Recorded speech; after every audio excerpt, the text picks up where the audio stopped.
time a dish with Dee. I'm making one of my mom's all-time favorite traditional Easter bread. So if you're interested in watching it, stay tuned. Here's some of the ingredients we're going to need. Some all-purpose flour, some monk fruit sweetener. I did sub out it for sugar because I'm trying to just lower the points if I can slightly, and I don't think this will really affect the taste. Zest of 2 lemons, a pack of yeast, some butter flavored shortening, some salt. We will need some milk, an egg, and some warm water. Let's get started. All right, first we want to scald our milk. So scalding it is bringing it to a certain temperature where it kills all the bacteria.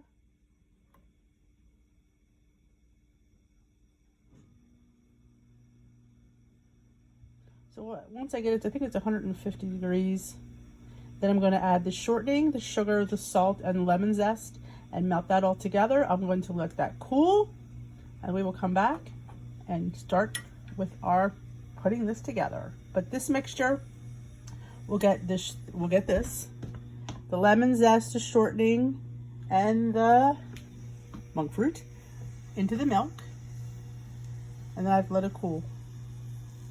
There we go. Perfect. All right, that is considered scalded milk when it gets to a certain temperature. Who knew? All right, I'm going to add the rest of my ingredients. And my visualizer here. We're going to melt that, and we will come back after it's cooled. We have our warm water, and we're going to dissolve our yeast. And I need 2 1/4 teaspoons of yeast.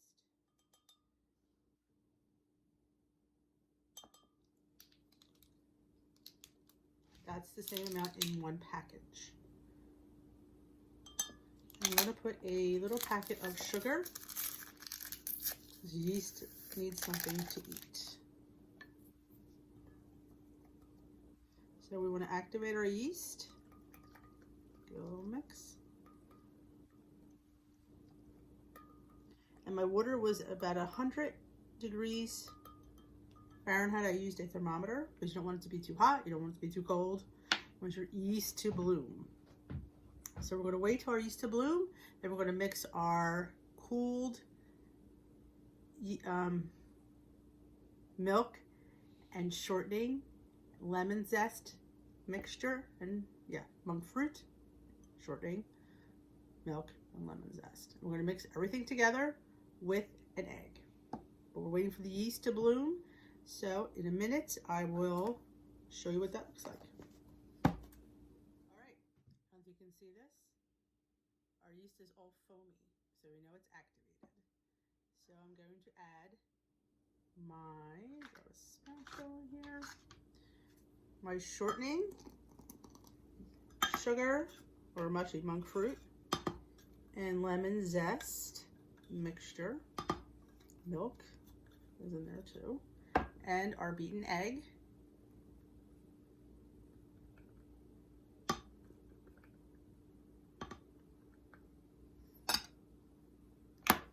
Let's give it a good mix.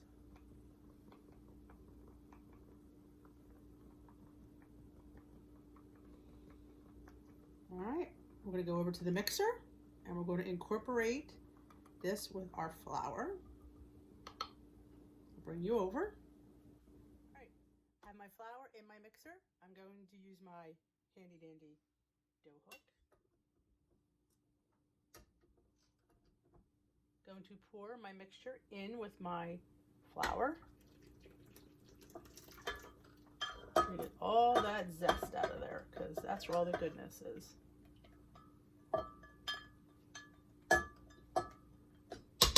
This bad boy's going to do all the work for us.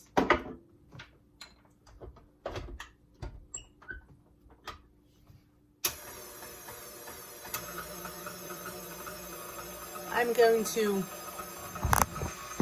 mix it until the dough forms. I do have an extra 1/4 cup of flour that I will be adding once it gets to that point, because like I said, I don't have to take this out and eat it because the machine's doing all the work for me. Then I'm going to turn it into a greased bowl, and we'll have it sit and let it rise. But let's get it mixed first and see how that goes. Yeah, I'll show you how I'm pushing it. The flour in. Getting it all incorporated. Don't be afraid. See the dough? It's forming. We didn't really do much work. 2 or 3 speed, and it's working that dough. That is the kneading process. Look how beautiful it is. It's not even sticking to my bowl. I have the perfect combination. Your machine do all the kneading. For years, I never knew it did that. So now, I just have to take it out and put it in an oiled bowl and let it rise. I haven't broken a sweat. Our dough has been kneading for about 5 minutes. I put another maybe teaspoon or tablespoon, a little bit of each, in there, just a little extra flour. And we're going to take it down. We're going to shut it off. Take our dough hook and just peel the dough off. Look at that, comes right off. Pull our dough out. Sure you have nice clean hands for this. Let me grab that a little bit up. It's beautiful dough. Look at that. You can smell the lemon zest in there. Look at that. It's beautiful. It's not even sticky. It's a little, very little bit tacky, but it's not even sticking to my hands. So we're going to form it into a ball as best we can. Oh, it's beautiful. And then I have my oiled bowl. I'm going to drop my dough in. Let's drop you down so you can watch. And I have my bowl with a little bit of veg oil, and I'm just going to roll it in this oil. Not even a little bit over a teaspoon was probably in here. And you want to make sure that it's all coated with a little bit of veg oil. This doesn't form a skin. Flip it over. We're going to cover it with saran wrap. We're going to put it in a nice warm place and let it rise for about an hour. We're going to check it, and I will show you when we check it. And I think we rise it again after that. I've looked at the directions. I haven't made it for a while. Yeah, it rises. I think it does a double rise. So I am going to put this in a nice warm, probably in my microwave for about an hour. We will come back and we'll see if it has grown. Look how tiny it is. Like I said, this is a half a batch. I normally make a full batch, but I don't really want that much around. So we're just doing half batch. So I'm making one. I'm going to put it in a loaf pan. You could braid it if you wanted. I'm just choosing to put it in a little regular loaf pan, but we'll get to that when we get to that. Let's get this into rising. All right. Dough. It's all puffy. All right. Now we have to punch it down, let all the air out of it.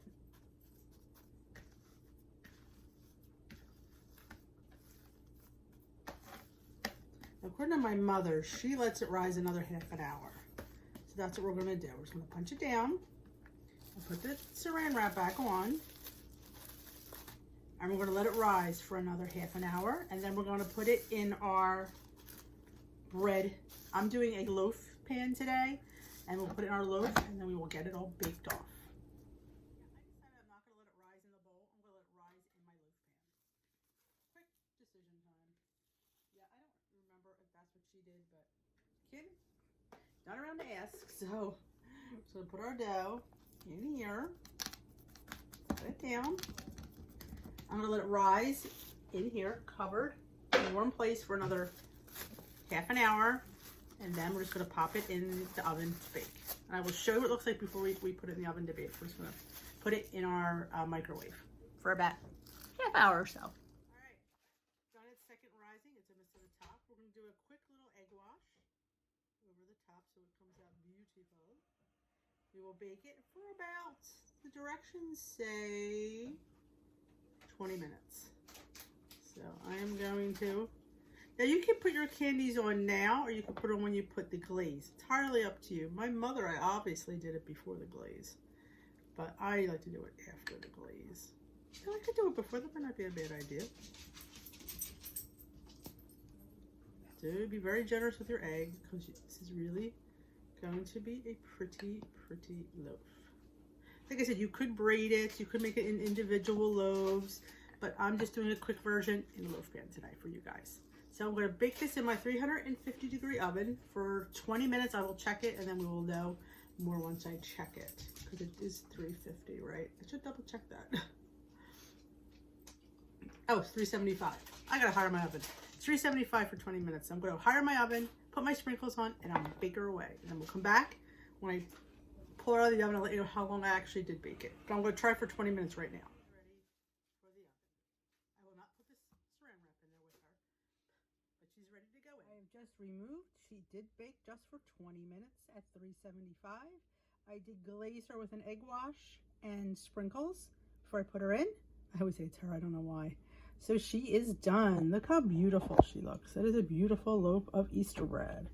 And if you get 15 servings, that will come out to 3 smart points. Oh, good.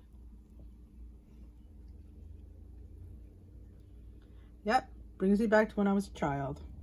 One of my childhood favorites, by far. So I hope you enjoyed it. Just popped her out of her pan. She pulled in there for about 5 minutes. Look how beautiful it is. I cannot wait to have this tomorrow for breakfast. Like I said, if you get 15 slices, it would be 3 smart points per slice. I think if I figured for 12 slices, it'd be 4 smart points per slice. But we're not done yet. I'm going to glaze her with a little monk fruit powder drizzle. I'll mix it with a little bit of water, drizzle it on top for a little added sweetness. It will add 0 points, and it will just add a little extra sweetness, because why not? Bread is cooled, and I have a drizzle, which is nothing more than monk fruit and a little bit of water and a little bit of vanilla. You can make this as thick or as thin as you'd like, and you just have to glaze the top. Probably a little bit thinner, but I'm gonna do a quickie. Just glaze it over. And there you have your iced Easter bread. This is 0 points. You could use regular powdered sugar if you choose. I'm using the monk fruit powdered for 0 points. And I just used a little bit of water and a little bit of vanilla extract. There you go. And we will put some more sprinkles on top because voila. I hope you enjoyed it. I hope you make it for your family and it becomes a tradition as it has in my house. Everything will be listed on my recipe blog. I will list the original with the changes I made. I really only changed the monk fruit. Everything else is pretty much the same, I'm pretty sure. Yeah, like I said, I halved it to make 1 loaf, but if you do a full recipe, it would make it as 2 loaves, or you could braid it. And that should be, I'm going to try to scan this into the thing. We'll see what happens. But I hope you liked it. Give it a thumbs up. And if you haven't already subscribed, please hit that subscribe button and hit that notification bell. Let you know just the uploads. Have a great day and happy Easter.